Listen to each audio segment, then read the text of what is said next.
Welcome to the Forum, your way to keep up with state and community leaders, experts, and local business leaders. This is your chance to hear from and talk to people that affect your life right here in Rim Country. You can express your opinions by calling 474-2427. And remember, the comments and opinions of guests and callers are not necessarily the opinions of KMOG.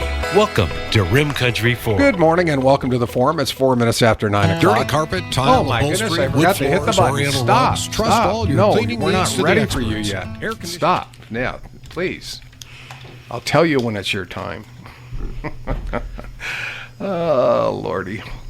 Some days are like that. It's a Wednesday. It's the middle of the week.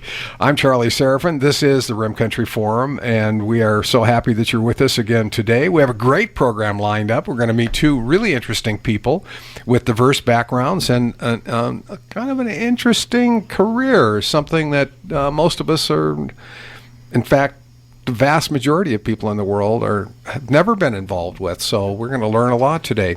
Our forum sponsors are Sunshine Cleaning and Restoration, the Owens Law Firm, Realty Executives Arizona Territory, Pinnacle Propane, Banner Health, Payson Medical Center, and the Dana Law Group. I forgot to push the button, so I got ahead of myself, and then the commercials wanted to run, and then that was not a good thing, and so we really don't want to do that, and it's a long story, but things like that happen sometimes, and we all make mistakes. That's why I wrote the book. One stupid mistake, right? There's another one. I'm the world's expert. I don't know if you two knew that or not. I didn't tell you. I told you a little bit about my background, but I didn't tell you I am the world's #1 expert, having made more stupid mistakes than anyone I've ever met. I thought that was me. No, well, see, there you go. Good morning. We have Richard Swedberg and Susan Baker here, and they are from Banner Air.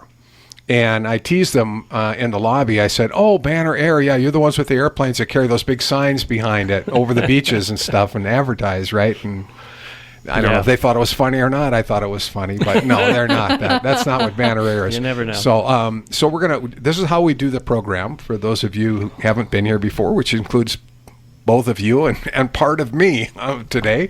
But we're going to start with Susan, and we're going to say, Susan, where were you born? I was born in Pueblo, Colorado. And that's your home, Pueblo, Colorado, yeah. Mm-hmm. And how did you happen to get to Payson, Arizona from Pueblo, Colorado? So I had spent a few years working in emergency medical services in Colorado and then had an incredible job opportunity present itself to work as a supervisor for AMR Central Arizona. And so I moved to, essentially it was a big career move for me. And so far, it has turned out to be a wild adventure that I certainly don't regret. Now, we're going to hear about some of the adventure here in just a little bit. And Richard Swedberg, where were you born?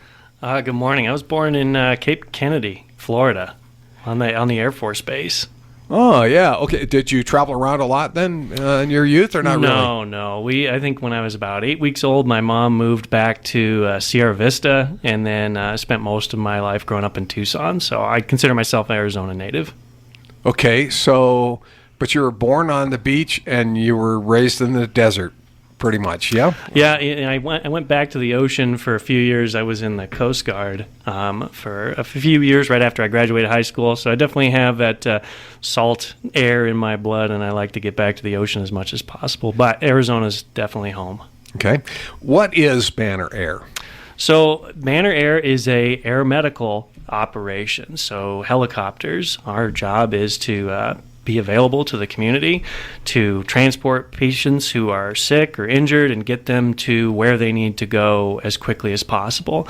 Sometimes that means picking somebody up from a hospital. So, for example, the Payson Hospital here in town, if somebody's having a heart attack and they need to get down to Phoenix to have a surgery or something, that's what that helicopter's for. The other thing we do is we go out into the woods or onto the side of the road and work with the fire departments and the police departments, and if they've got somebody that's hurt that they need to get out of a tight space that would take a really long time to do it in an ambulance, then that's what we bring the helicopter in for. I'm sure that as a part of the training video for every company involved in medical rescue, they've watched that video of the woman spinning around at the bottom of the helicopter. We laugh about it. It's not really funny. It just was kind of a tragic situation, but You've seen it? Yes, I have seen that. Yeah. Now we don't do that type of work. We call that rescue work. We partner with DPS, who has the helicopters that have the equipment to, lower baskets down into canyons and pull people out. Our job is really the medical care. So where we would work with a helicopter like that is they would pull somebody out of that canyon safely and smoothly, and then they'd hand them off to us, and we have our team. We're basically a flying ICU, and we can start taking care of whatever that person may be suffering from. Okay. Susan, what specifically do you do? That is a great question. Well, thank you. I'll probably Thank be you my for only asking. one today. Yeah. So my official title is Senior Operations Coordinator Project Manager. And essentially my Does it job... have letters? Is there an acronym for that? Senior Operations If there Manager? not, we're going to make one up because it's a lot of words. That's a lot of words, yeah. Okay. It's a tongue twister every time I try to say it. I have to kind of tone it out and walk myself through it. There you go. You did an excellent job, by the way. Thank you. Great answer to Thank a you so really much. good question. So I am essentially a resource to the operation, to Richard, to all of our upper level management team, and I focus on guiding people through processes for the operation. Whether that be 1 minute I am helping collect data, the other minute I'm running critical equipment down to teams. Richard likes to call me his pocket ninja. I'm like the Swiss Army lady of Banner Air. So whatever comes my way, I try to adapt and overcome and make sure that we have all of the resources that we need to fully function.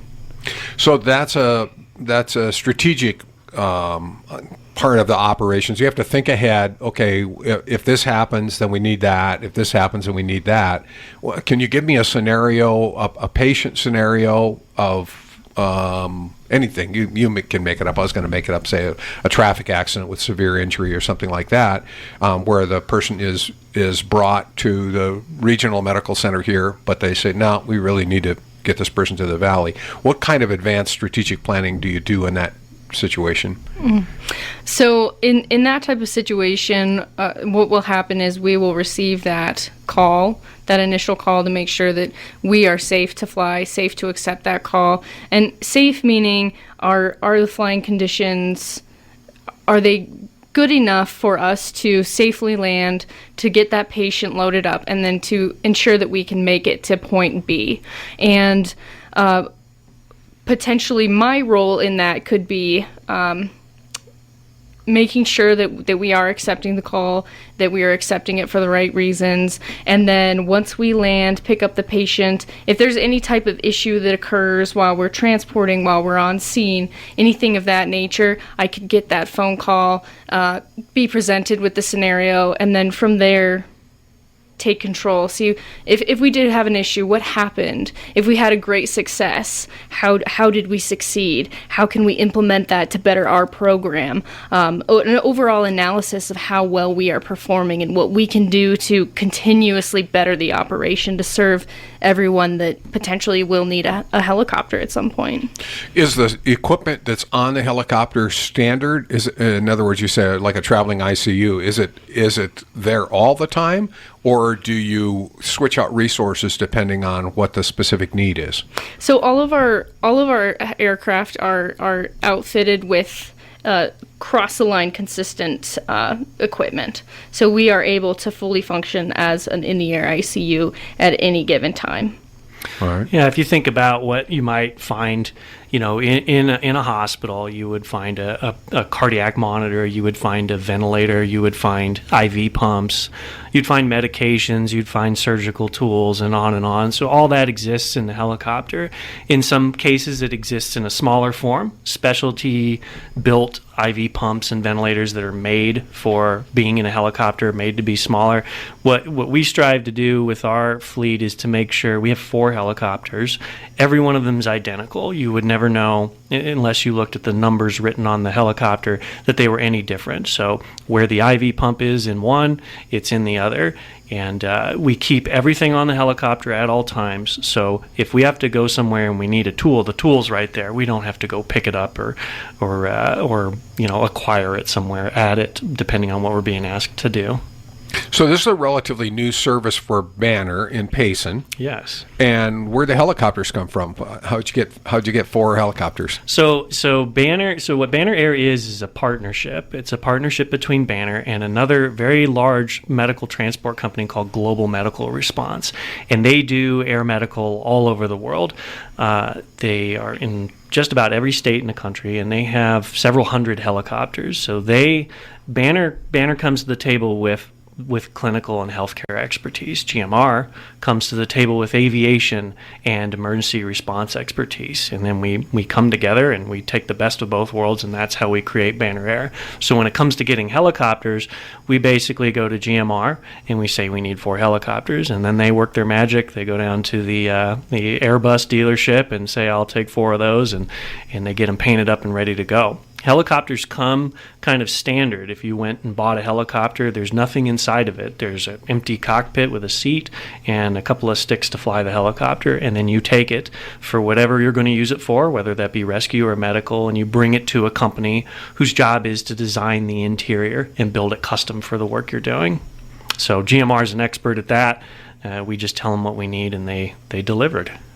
What was your background? So how did you get into this? You mentioned the Coast Guard. Did that play a role in it? It did. Yeah, for sure. I think I'm my whole life I've been kind of working in fields where you don't go home at 5 o'clock. The job doesn't turn off at the end of the day, and I really enjoy that. It brings a lot of meaning to what you're doing. Interestingly, my other passion when I was younger was the movies. I'm a big movie buff guy, still am. So I used to be a movie theater manager for years and years, and I was working in California, and things started changing in the movie theater industry where we were spending a lot of time analyzing data and things that I didn't enjoy quite so much. So I thought I want to get back into some type of public service, and I went down to the local fire station and volunteered to be a firefighter, and spent a few years with them and became a paramedic, and moved back to Arizona to be closer to family, closer to home, and found that I really enjoyed the healthcare piece. And so I started flying as a paramedic. So I was a paramedic flying here in Arizona, flying in southern and northern Arizona for just about 10 years before I decided I wanted to move into leadership. And that was kind of a combination of, one, getting to an age where I'm not so good at getting up at 2 o'clock in the morning anymore, and 2, liking the opportunity to try to make a difference in the system. So, not just taking care of one patient, but creating a system that benefits many patients. So that's why I do what I do. When you were a paramedic and you were assigned to a flight team and you were riding around helicopters and administering to the health needs of people in critical situations, I'm going to guess that there were instances where you went, this would have gone a lot better if. And your brain kind of functions that way. It's like, okay, we did okay, but we shouldn't have had to struggle with this as much as we did. So how do you bring that kind of normally we say on the ground, but we're not on the ground, in the air. How do you bring that sort of practical experience to a management position, and how does that benefit you? Sure. So, you can look at things in a couple different ways. Really, and what I love about this job is our focus is doing right by the patient. So at the end of the day, is there a monetary component to a decision? Absolutely. And I wouldn't be in the position I'm in if I didn't consider it. But it's always a distant second, if not a third or a fourth consideration. So if we see something that's a need, and I'll use an example. Once I worked for a flight program that had a team that dealt with the really small little babies, specialty trained crew, and it was their job to take care of the babies, and they were the ones. If we needed a little baby taken care of, we sent them. Well, there was a time that they were out, and they were taking care of a little baby, and all of a sudden there was another little baby, and we had to go. There was nobody else that could go, but our team was not the little baby team, and they did the best they could in the moment, and the baby did really well. But the recognition was, geez, we should train our people a little bit better. We did a disservice to our team not giving everybody some of the training so that they could take care of those situations that are unlikely, but they could find themselves in. So we went and found the training and had to send people out of state to get the training, and it certainly was expensive. And at the end of the day, we didn't look at it and say, well, this made us more dollars, but what it did was it made us better for our team that chose to work with us, better for the community that's asking for our help. So that's kind of the fun stuff, is not how do I fix it today, but how do I fix it forever. So how are we coming along with Banner Air and the baby training? Part of it. So we fly little babies, but not the really small ones. Right now, we partner with a couple of the other air providers in the area that have some of those specialty trained teams. We've been up and running for about a month, and so what we look at is how do we do the main things that we need to do in a community, and can we leverage our partners in the area, the other air providers, the other the fire departments, EMS, to help back us up in the areas that we're learning and that we're growing in. So the hope is in the next year or 2 or 3 that things will really change for the program, and there'll be a lot of growth and new opportunities for us, and we want to set ourselves up to be able to reach out and grab those when the time is right. So we just touched on when Hoyt was in one time, and we talked about the idea of this service, and we knew it was in the pipeline and it was coming, but it wasn't here yet. You weren't here yet, I assume. And yeah. And one of the questions that comes up is, and a lot of people don't think about this, but if you're in an accident, or if you have some kind of severe injury or sickness or heart attack or stroke or whatever, generally speaking, a lot of it can be dealt with locally. But there are many times when they say, no, you need the other team. You need the specialists that are in the valley, and that's a 8-minute helicopter flight away, approximately. Something like that. I wish they were that fast, Yeah. but yeah, I think depending on where we're going in the valley, it could be 20 minutes. Okay, so it's determined that you need that care. People who don't have air flight insurance, they're looking at a tremendous bill after the fact. I mean, you can get a $25,000-$30,000 bill just for transport, and if your insurance is not covering it, all of a sudden it's like, oh. So after we did the program last time, people were calling in and saying, like, okay, where do I go and get that? And how can I ensure that if I have some kind of an illness that I need to go to the valley quickly for, that it's not going to break me? I'm not going to go bankrupt because of it. How does that work? Yeah, that's a great question. It's certainly something that we've heard talking to the community up here in Payson. So it's a broad topic you bring up, but I'll try to kind of break it down into a few manageable pieces. First off is the cost of aeromedical covered by insurance? And the answer in most cases is yes, that it actually is. Same as if you were to be picked up by an ambulance or a fire department, or if you were to go into the emergency room or the ICU. Insurance covers these things. Now, every insurance provider is a little bit different, and I certainly encourage anybody who's got any questions or concerns about that to reach out to their Blue Cross or their United Healthcare or their Medicare or their Medicare supplement and say, if this happens, if I get flown by a helicopter, what's covered, what's not, and that is kind of a big piece of it. Okay, the next piece is how do we make sure that the insurance covers what they should cover? Because I'll be honest, to me, I pay for my health insurance. I want it to take care of me. That's me personally. Banner Air as a business, we don't make money off of your checking account or your savings account. We don't want to do that. It's not the business model that works. It's not something that we include when we look at whether or not we can make a program work. So Banner has great relationships in the state of Arizona with the big insurance providers, and we're going to leverage our connections with Banner to reach out to those insurance providers and say, hey, we're adding this service to all the services that Banner provides. How can we work with you to make sure that your customers and our patients are the most well covered? So then the last thing you kind of spoke of is a membership. And memberships, what they are is some flight programs out there, they sell these memberships and they cost a certain number of dollars per year. And the concept behind them is that if there is any additional costs related to your transport that your insurance doesn't pay, so maybe you have a deductible or you have a copay, that the insurance helps cover the cost of that, or the membership, I should say, helps close that gap. And what we're doing right now is we're evaluating that very closely and deciding whether or not that's something that we should do. And the reason we're taking the time to do our homework on that is twofold. One, you have a big bill coming out in Congress. I think it's already been passed. It's called the No Surprises Billing Act, and it goes into effect January 1st. And that certainly impacts what they call balanced billing, which most air medical companies are in great support of. We don't want, again, the patients receiving balanced bills. Yeah, We surprise, want here's $30,000 you hadn't Exactly. expected. Exactly. So that's the one piece. The other piece of why we were really wanting to take the time and do the homework here is that Payson, in particular, they had two air medical providers. They had Company A at the airport and Company B that was at the Banner Payson Hospital.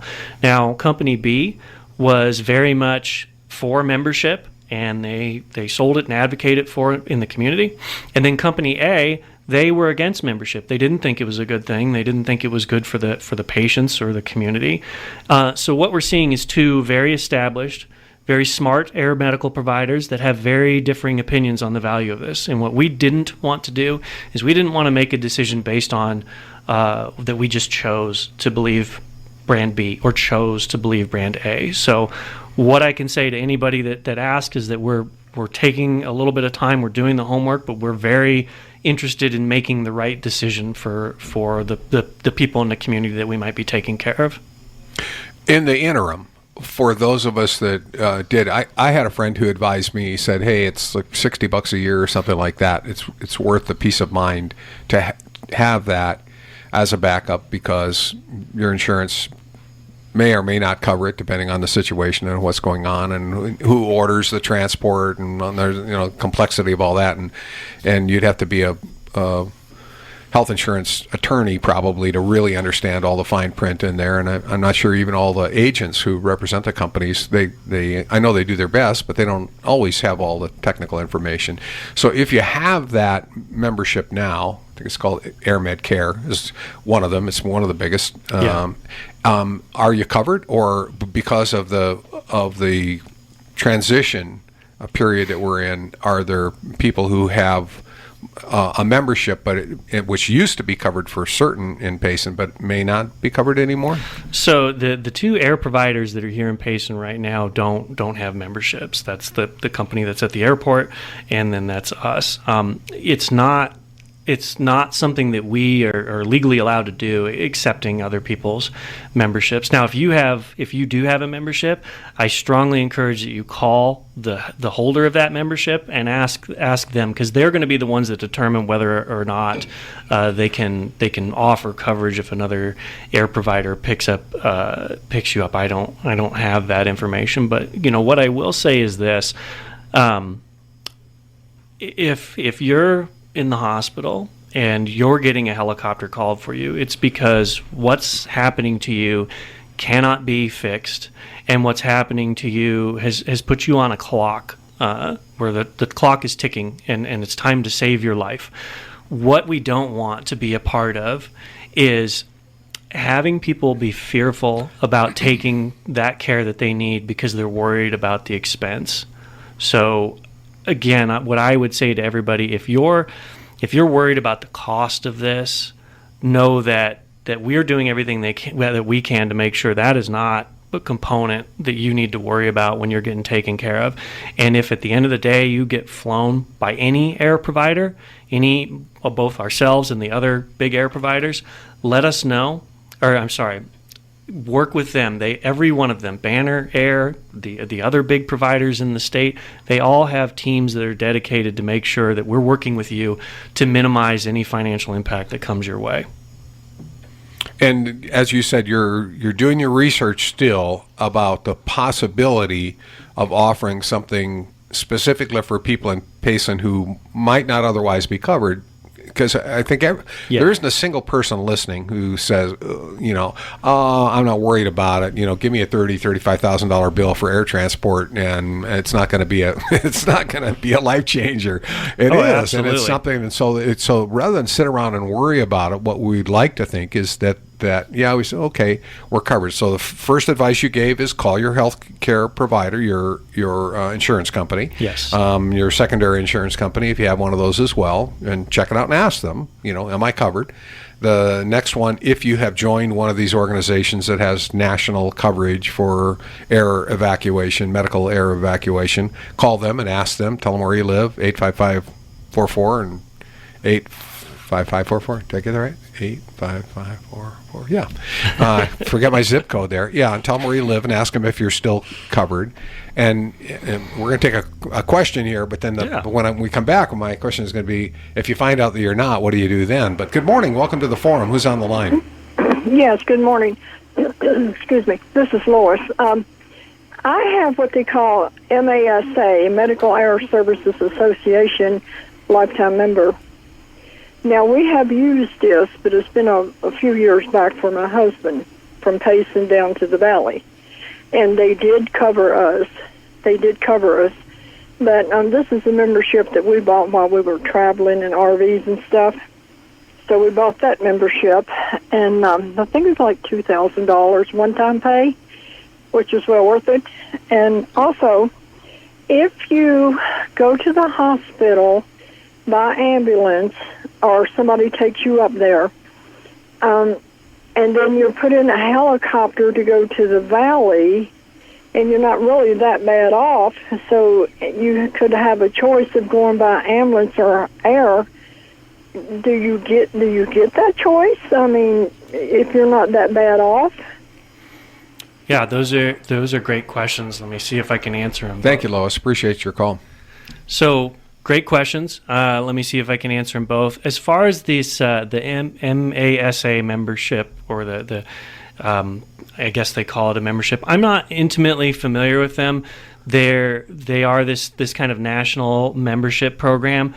It sounds like that this individual had a good experience with them. So if that's something that you have, I certainly, again, would encourage you to call them and ask them what their coverage is, and verify that the coverage is appropriate. If you're paying for something, you should be getting something, right? So follow up with them. We don't manage that piece. Those types of memberships, what she's talking about there, they basically say, look, if you have if at the end of the day you owe your flight company $100 because they flew you, then we pay that $100. And so that's a question for them to call them up and follow up on. On to the second question, as far as going in an ambulance or going in a helicopter. There's a lot of rules, federal rules, that say, look, if you're going to use a helicopter, here are the reasons you need to use this. And those rules are Medicare manages a lot of those. And a lot of the other big insurance providers, they just take those rules and they say, look, if it's good enough for Medicare, it's good enough for us. So your physicians and your fire departments, the people that would call for a helicopter, they know those rules and they follow those. They don't call typically for helicopters for reasons that you wouldn't need a helicopter for. So that evaluation is typically done beforehand. I would say, generally speaking, if you're well enough that you are thinking you're going to be presented with a decision as to what kind of vehicle you're going to ride in down to the valley, chances are the physician knows you're well enough to not put you in the helicopter. And I've been doing this, like I said, just here in Arizona for 10 plus years. And I can say for places like Payson, the Rim Country where I worked for years and years, I cannot think of a time where we were asked to, put somebody in a helicopter that could have or should have gone in an ambulance. So not something that happens a lot. Well, now this program that me and my husband had joined, we was at a resort and they come in and talked about it, okay? So we had decided not to join something else. We take our money and do something else. We just buy that one-time membership and, forever. And what they'll do, if we're traveling, if we're, say, in Idaho and he had a heart attack and had to ship him somewhere else in a helicopter, and then they would come and get me, and they would even fly one of my family in if I don't want them to take my stuff and put it on a U-Haul or whatever, and they could do that. I mean, it's an awesome thing. It truly is to have that insurance. Yeah, Of course, that's I probably won't use that part of it. I don't travel anymore, but going to the valley in the helicopter, I may. yeah, for sure. I like I said, I'm not extremely familiar with that program. They don't. They're not a program that exists as an office in Arizona. They're a national program. I would, again, just go back to call them up and ask those questions, and they'd be the ones to know whether or not what they cover and when they would cover it. Yeah, I think they had a meeting up here where they buy you breakfast or whatever to talk to you about stuff like this, and it was that outfit. So, Yeah. okay, I'm going to hang up. Thank you, Lois. I appreciate your call. Thanks for listening this morning. Good questions. 26 minutes until 10 o'clock. We'll take a little break, and when we return, we'll have more talking about Banner Air here on the Rim Country Forum.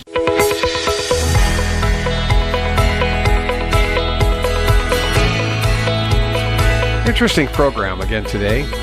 I always say that, but it really is. And, I love to learn things, and there's a lot to be learned in this area. 24 minutes until 10 o'clock. You're listening to the Rim Country Forum. Our guests this morning are Richard Swedberg.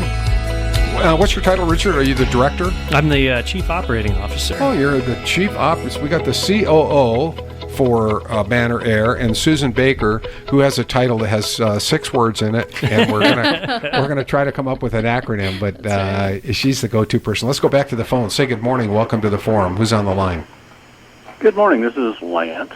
Hi, Lance. I talked with Company B last week, better known as PHI, and inquired because they had a deal where you could sign up, and if you did multiple years, there was a discount. So I was curious if I could get a refund on remaining year or two. And, of course, the answer to that was no, because technically they say they're still providing coverage to Payson. They're just doing it from Show Low, Flagstaff, and I think they've got 5 different locations, all of which are obviously, I'm assuming, 20 to, say, probably 30 minutes away. And so since technically they're providing coverage, there are no refunds on those services.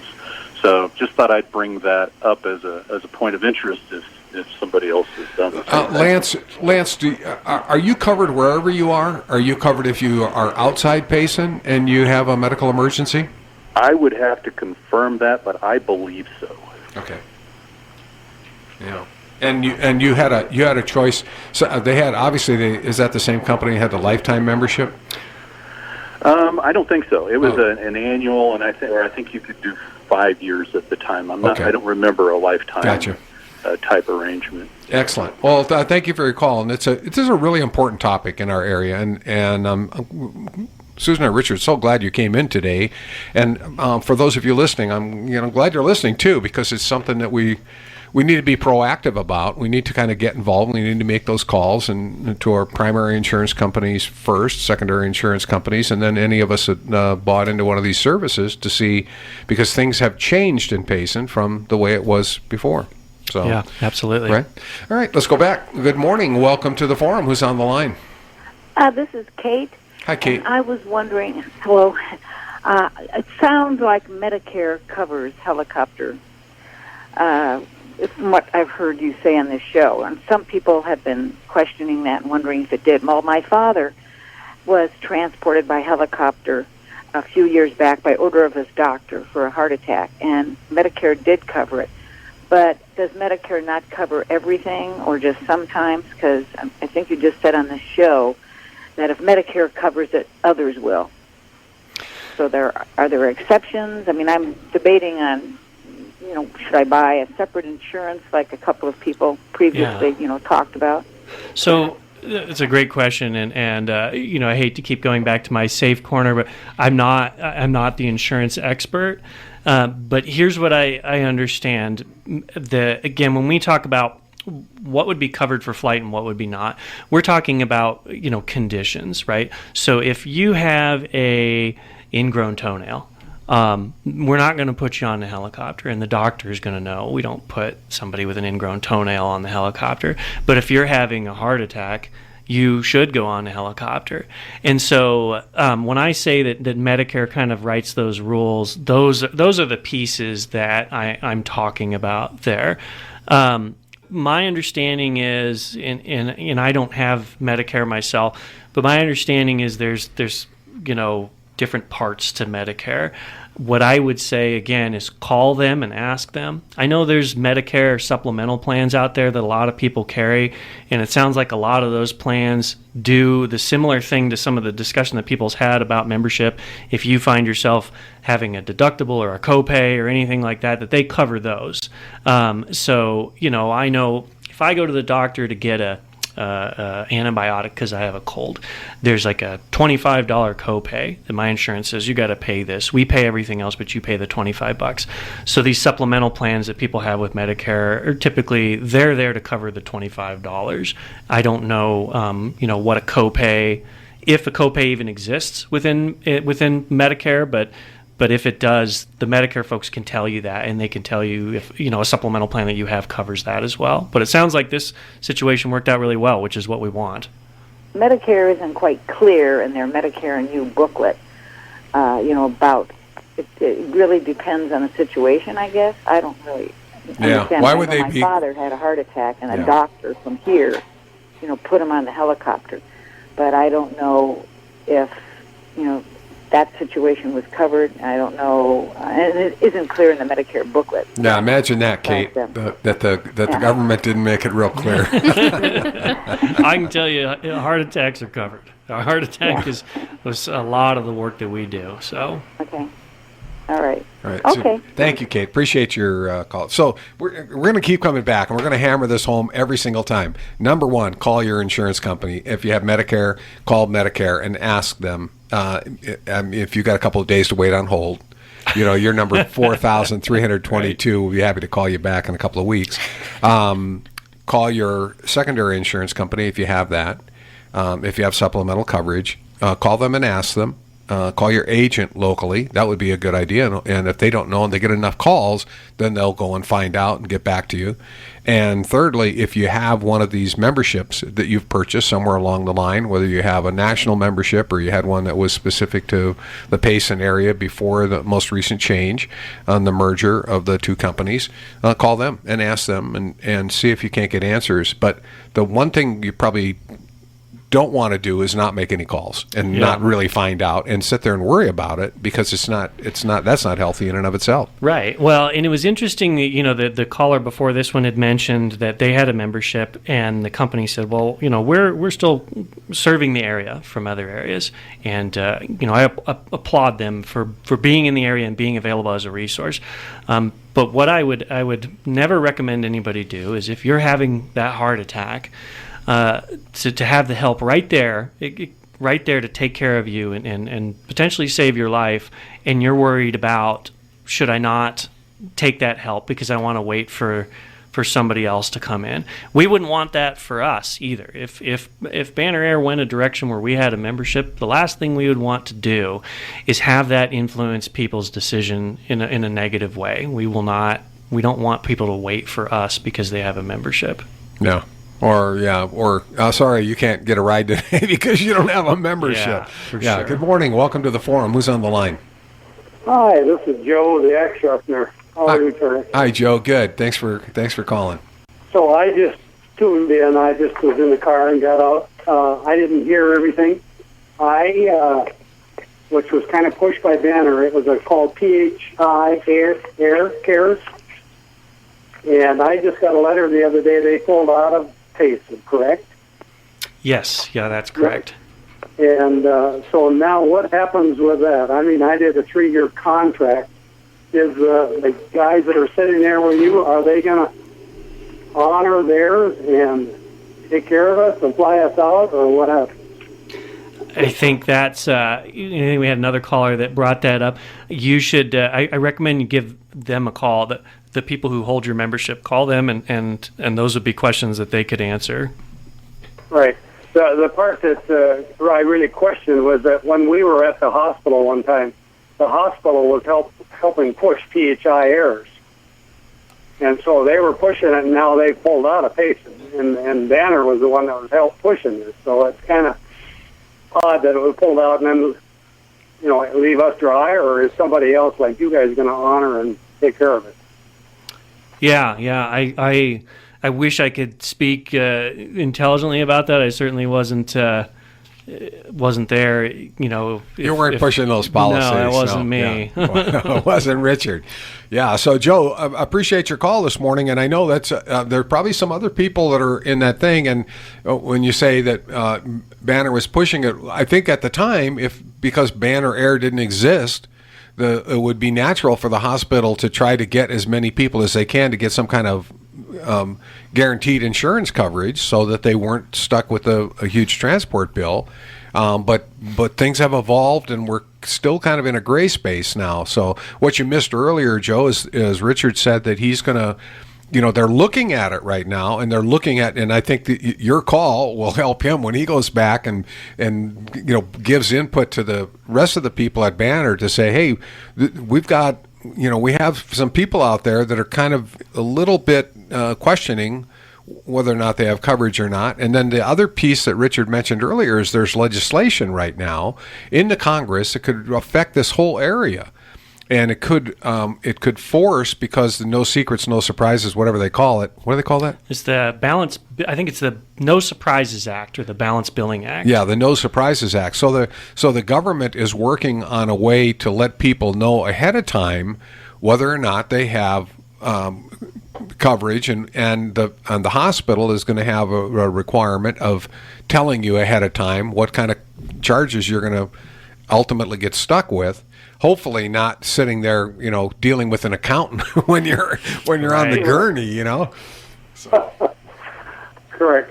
Yeah. Well, thanks for the info, and I guess I'm just going to have to do a little bit more study myself and do some calling, but it was kind of pushed by Banner, and that's why I guess I'm really questioning. I think there's others in the same boat. Yeah, I bet you're right. Thank you, Joe. Anyway, appreciate your call. Have a great day. Yeah, bye. You too. 13 minutes until 10 o'clock here on the Rim Country Forum. We see, and again, it's pretty hard to look back and look at motivation after the fact, in the past, but I think that I kind of jumped out there and explained it, and it's not my role, but it seems logical to me that the hospital would say, hey, and by the way, there is a service out there. It's not too expensive. You can pay for it, and it'll give you that peace of mind. Well, I think what's interesting, and part of what motivated Banner to look at the creation of Banner Air is that if you look at the air medical providers as an industry, it's very competitive, and understandably so.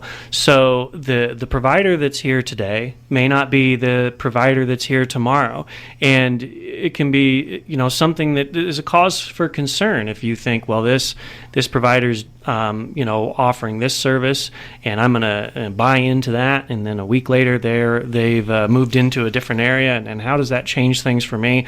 So while I certainly can't speak to the motivations or the designs behind things that happened in the past, what I can say is that in the creation of Banner Air, we've created an entity that's part of the healthcare system in Payson. It isn't going anywhere, and so I think stability is really what we can say we bring to the table right now, and I think that's key for folks up here. Good morning. Welcome to the forum. Who's on the line? Oh, we lost you. If you get through, be patient. 474-2427. We'll get to you as quickly as we can. 12 minutes until 10 o'clock. I heard a story this morning about hospitals, and I wish Hoyt was here. I know he's traveling today. Hospitals in Tennessee, and it's a national chain that is actually suing patients for back bills.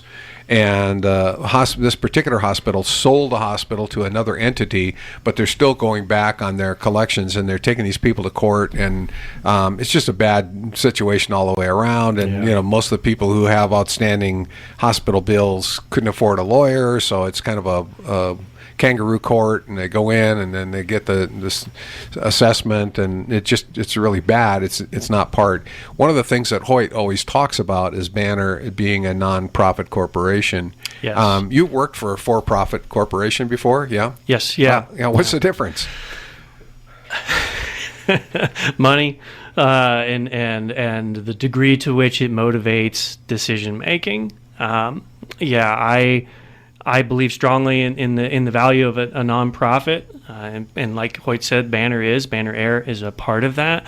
Our job is it doesn't mean our job is to lose the farm and go broke. Our job is to provide a sustainable service, and I think that's what's important.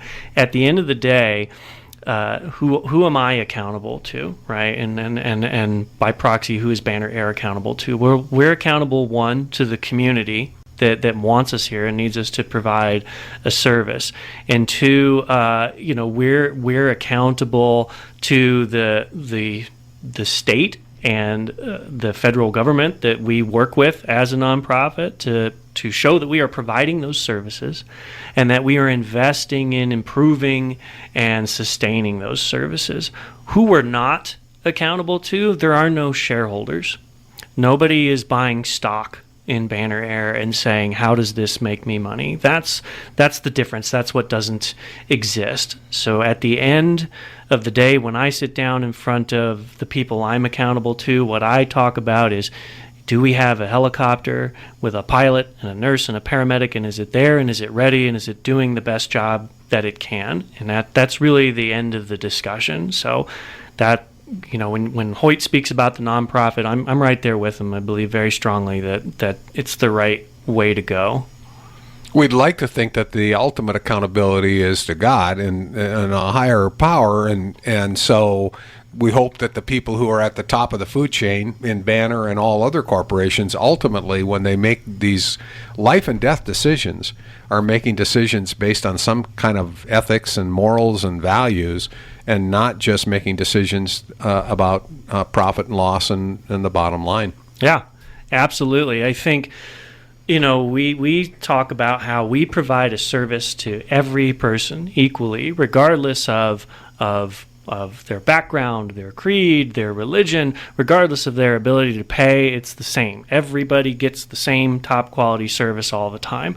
Sometimes I think that people can lose sight of that, and they worry about one group's ability to pay versus another, and there's different things that motivate that. But I think if you keep focused on that, it's the same thing for everybody every time, because that's what we're here for, then the business just falls in line. If you're making the right decisions, if you're doing right by the people that you're supposed to be looking after, then the rest kind of falls into place. That's Richard Swedberg.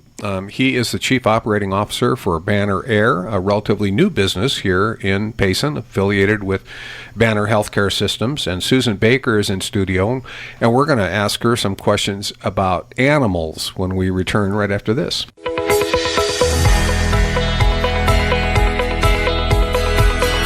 Oh, golly, 5 minutes until 10 o'clock. Thanks so much for joining us this morning. We're speaking with the folks from Banner Air, which is... Will only Banner Air aircraft helicopters be taking off and landing at the Payson Hospital pad? No. There's a Banner helicopter there, and it's committed to the Banner Payson facility.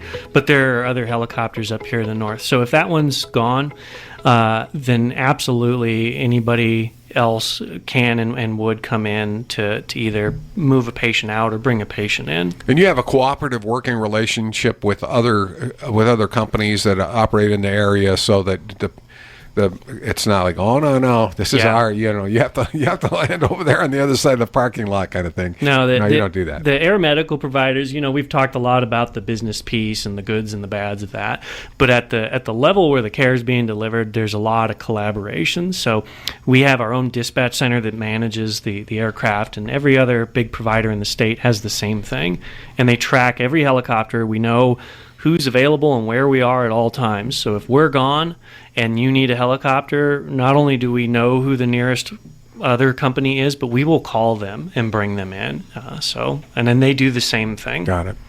Mike Farrell, if you're listening this morning, he always he takes Rags for a walk after the show in the morning, and usually comes back sometime right around 10 o'clock. But Susan has asked about 5 times now, can she please meet the puppy? What is your fast? You are a passionate animal lover. Oh, I got absolutely. Yeah, I love. So I have 3 dogs at home. I have an Australian cattle dog named Phoebe. I have an Australian Shepherd, Molly, and then Pablo is our black lab.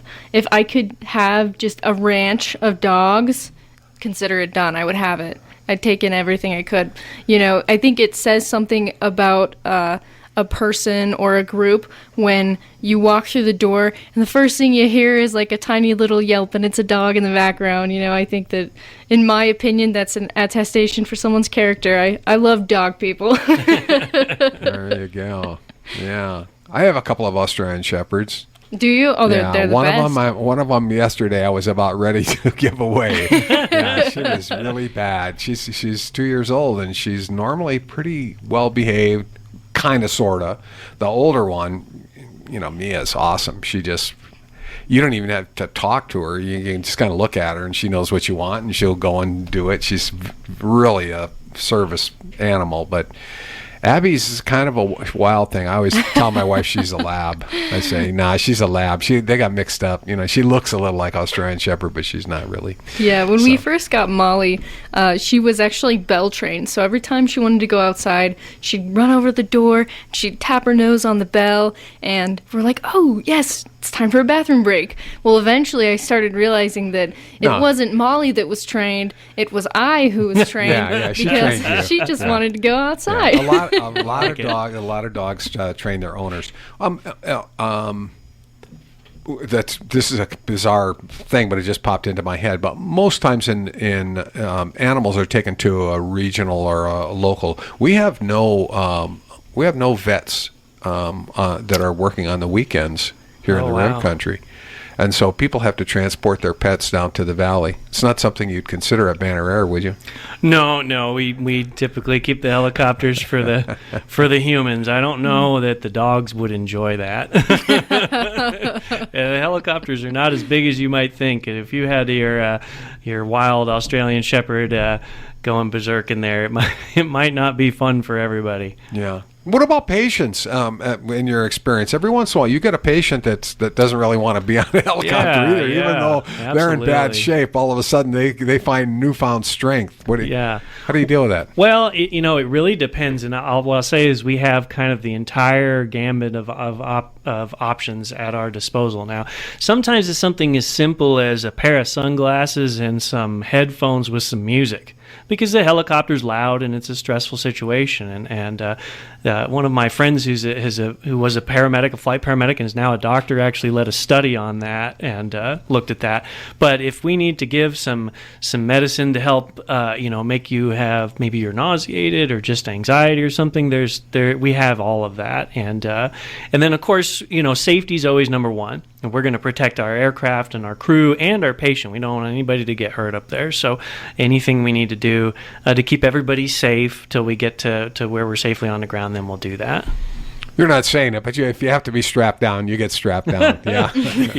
Yeah, I'm not going to. Yeah, no, you're not going to say that. Yeah. Richard Swedberg, the Chief Operating Officer, and Susan Baker, right-hand person for Banner Air here in Payson. Welcome to Payson, both of you. It's really awesome to meet you, and I'm really pleased that you're here. Yeah, these are good human beings, folks. You just you can look into their eyes. Eyes are the window to the soul, and they're really good people, and they really care about what they do, and they're here for your well-being. Thank you. We love it up here, and we're really happy to be here. Yeah, thank you so much. Awesome. Thanks to our sponsors, the Dana Law Group, Banner Health, Payson Medical Center, Pinnacle Propane, Realty Executives Arizona Territory, the Owens Law Firm, and Sunshine Cleaning and Restoration. Tomorrow, Payson Community Kids and Susie Tubbs will be back to talk about what's going on. We're pretty close to the start of school, and we'll see whether or not they've met some of their goals of recruiting some new volunteers and getting some donations so they can hire some people, because they still need help. So join us tomorrow morning at 9 o'clock for the forum. In the meantime, thanks for listening. Have a beautiful day. You're listening to KMOG Payson, where it's 10 o'clock.